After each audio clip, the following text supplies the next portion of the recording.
The South crippled tonight as rare southern snow combines with record-breaking cold. Blessed are the eyes that see what you see. For I tell you, many kings and prophets have desired to see what you see and have not seen it. To hear what you hear and have not heard it. I thank you, Father, for hiding these things from the learned and the wise and revealing them to the innocent and the simple. Like the earth is flat. Can Connecticut looking more like the Arctic? Massive chunks of ice filling the Housatonic River as officials declare a state of emergency.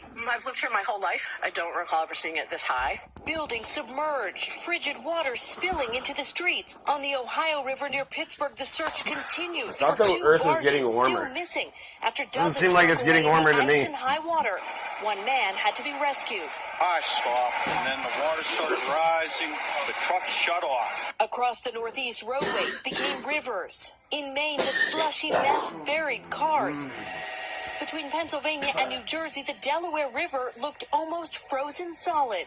This is an ice jam near Trenton, New Jersey. The best way to describe it is like a clogged drain. The ice and the debris is blocking the flow, so the water here is rising. It's got no place else to go. With every hour, the pressure behind all that ice building. Cold snow we've had. Look at that, it's moving. From icy rivers to treacherous roads. Oh, you hit a cough. In Moorhead, that Minnesota sucks. today, where it was minus Like, God, that's the last thing I want to whiteout do. conditions made for hazardous driving. Snow in Shreveport, Very, very slippery. shocking even veteran weather watchers. This is the farthest south I've ever covered snow in 26 years. It's still on the ground. Many southern cities also gripped by record cold. Just 7 in Memphis, 15 in Austin, 20 in New Orleans. Baton Rouge, Louisiana dropped to 14. nuts. That is the coldest in 29 years. You're looking at a frozen fountain in New Orleans. And check this out, guys.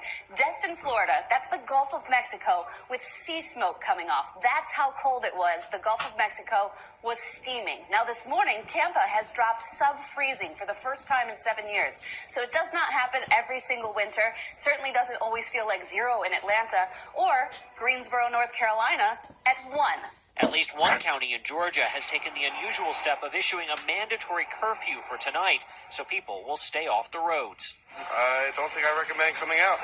In Louisiana, where a state of emergency was declared today, an 8-month-old baby is dead and a woman was left in critical condition after their vehicle slid off the road into a canal. If we can, use this as a lesson Well, of or a course, feel reminder bad for the baby, but to the mom's stay gotta out of the weather today, stay home with your children. Even thermometers couldn't keep up with the cold in Siberia, where it hit minus 88 degrees yesterday.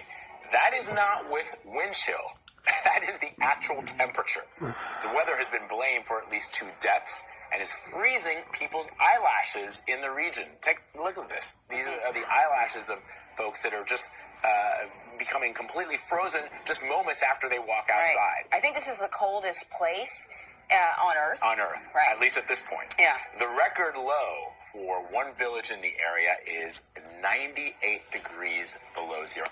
Mount Mayon is still actively emitting lava and the level 3 alert is still in place for the volcano. The National Disaster Risk Reduction and Management Council said in an update on January 17th that about 9,000 families and 36 different barangays in multiple cities are staying in evacuation centers. Authorities fear the volcano will result in a major pyroclastic eruption. The Philippine Institute of Volcanology and Seismology shared it could happen, quote, within weeks or even days. As of this broadcast, lava is reported to have reached about 6.4 kilometers outside Mayon's crater. People in the Detroit area are wondering what lit up the sky Tuesday night. Social media blew up over a bright light overhead. Our station in Detroit, WWJ, says that as of now, there is no indication of any damage on the ground. In a Facebook post, the Ingham County Office of Homeland Security and Emergency Management called it a, quote, natural meteor fireball. Experts say a remote island volcano in Papua New Guinea could erupt soon. Cadover Island on the north coast of Papua New Guinea hosts a 365-meter-tall volcano, and it was thought to be dormant until recently. Cadover residents and residents of islands surrounding Cadover started to be evacuated in early January, and as of Thursday, January 18th, thousands of people have been moved. The military evacuated people by boat, nearby flights were cancelled, and ships are being warned to stay clear. Seismic activity recently increased beneath the volcano, and it is emitting smoke and ash. A Red Cross spokesperson said on Thursday he doesn't know if everyone has been evacuated yet. Surrounded by beautiful stretches of ocean, it's hard to believe Cape Town could become the first major city in the world to run out of water. Only use the daily allocated amount per person per day.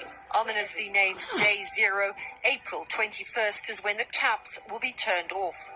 3 years of successive drought have devastated the city's water supplies. The local government has brought in severe restrictions, forcing people to look for alternative supplies like this natural spring tapped for public use. It has changed our lives dramatically, But it's also a lesson for us not to waste water.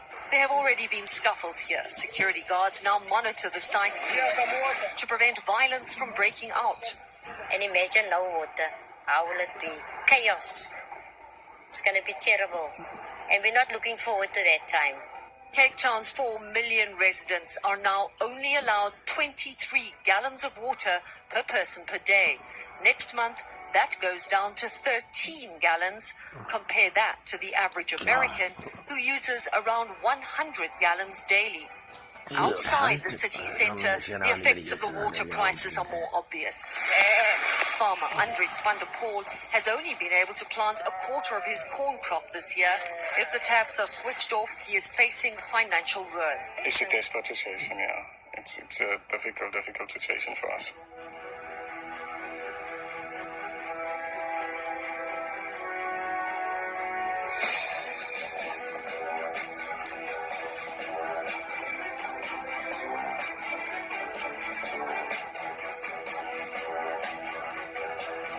Time is here.